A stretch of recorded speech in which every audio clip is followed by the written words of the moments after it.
ক্ষেপণাস্ত্র ইস্যুতে অনড় ইরান, যুক্তরাষ্ট্রের সঙ্গে আলোচনায় বাড়ছে উত্তেজনা। আসসালামু আলাইকুম, স্বাগতম আপনাদের সবাইকে আজকের গুরুত্বপূর্ণ আন্তর্জাতিক সংবাদে।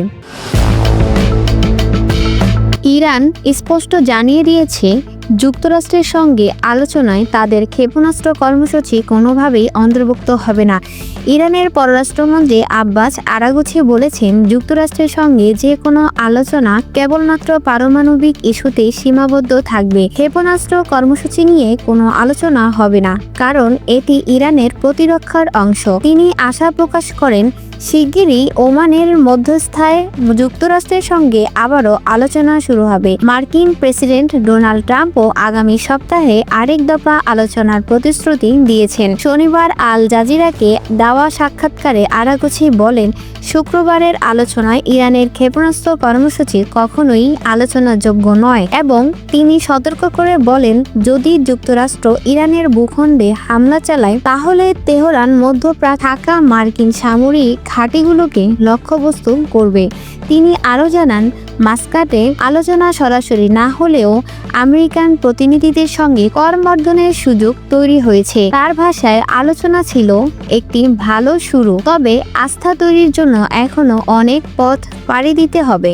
তবে তেহরানের সাধারণ মানুষের মধ্যে আশাবাদ ততটা নেই। নাম প্রকাশ না করার শর্তে এক নারী আল জাজিরাকে বলেন, আগের মতো এবারও আলোচনা ফলাফল ছাড়াই শেষ হতে পারে, কারণ দুটি পক্ষই নিজেদের অবস্থানে অটল। কুয়েত বিশ্ববিদ্যালয়ের মার্কিন পররাষ্ট্রনীতি বিশেষজ্ঞ আবদুল্লাহ আল শাইজি বলেছেন, দুই শত্রুর মধ্যে নতুন চুক্তির সম্ভাবনা থাকলেও তিনি খুব আশাবাদী নন। তার মতে, যুক্তরাষ্ট্র শক্ত অবস্থানে রয়েছে এবং ইসরায়েলের প্ররোচনায় ইরানের উপর চাপ বাড়ানো হচ্ছে। বিশেষ করে সাম্প্রতিক সরকার বিরোধী বিক্ষোভের পর পরিস্থিতি আরও জটিল হয়েছে। এদিকে শুক্রবারের আলোচনাকে খুব ভালো বলা সত্ত্বেও মার্কিন প্রেসিডেন্ট ডোনাল্ড ট্রাম্প একটি নির্বাহী আদেশে স্বাক্ষর করেছেন, যেখানে ইরানের সঙ্গে ব্যবসা করা দেশগুলোর উপর নতুন শুল্ক আরোপের আহ্বান জানানো হয়েছে। ইরানের তেল রপ্তানি ঠেকাতে যুক্তরাষ্ট্র বহু জাহাজ কোম্পানি ও জাহাজের বিরুদ্ধে নতুন নিষেধাজ্ঞা ঘোষণা করেছে। বিশ্ব বাণিজ্য সংস্থার তথ্য অনুযায়ী 2024 সালে ইরানের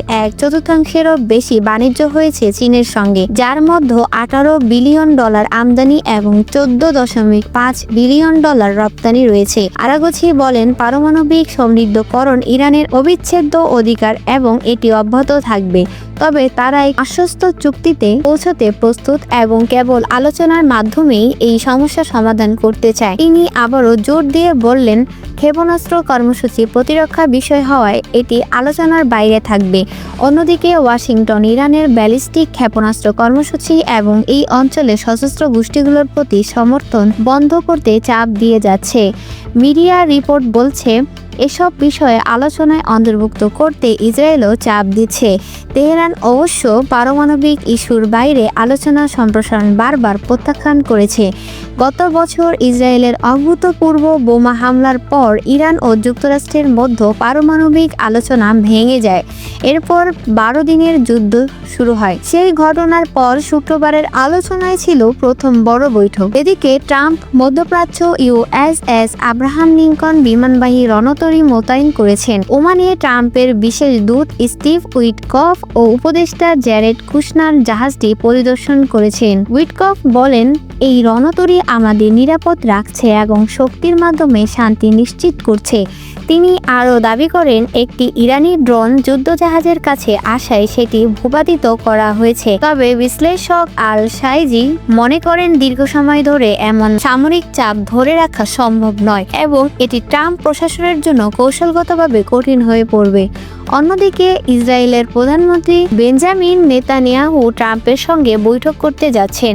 তিনি মনে করেন, যে কোনো আলোচনায় ব্যালিস্টিক ক্ষেপণাস্ত্র সীমাবদ্ধ করা এবং ইরানের আঞ্চলিক সমর্থন বন্ধ করা জরুরি। উল্লেখ্য, 12 দিনের যুদ্ধের সময় মার্কিন যুদ্ধবিমান ইরানের পারমাণবিক স্থাপনাগুলোতে বোমা হামলাও চালিয়েছিল। সবশেষে আরাগচি আশা প্রকাশ করেছেন, ওয়াশিংটন যদি হুমকি ও চাপ থেকে বিরত থাকে তাহলেই আলোচনা অব্যাহত রাখা সম্ভব হবে। আরও আপডেট পেতে আমাদের চ্যানেলের সাথেই থাকুন। ধন্যবাদ।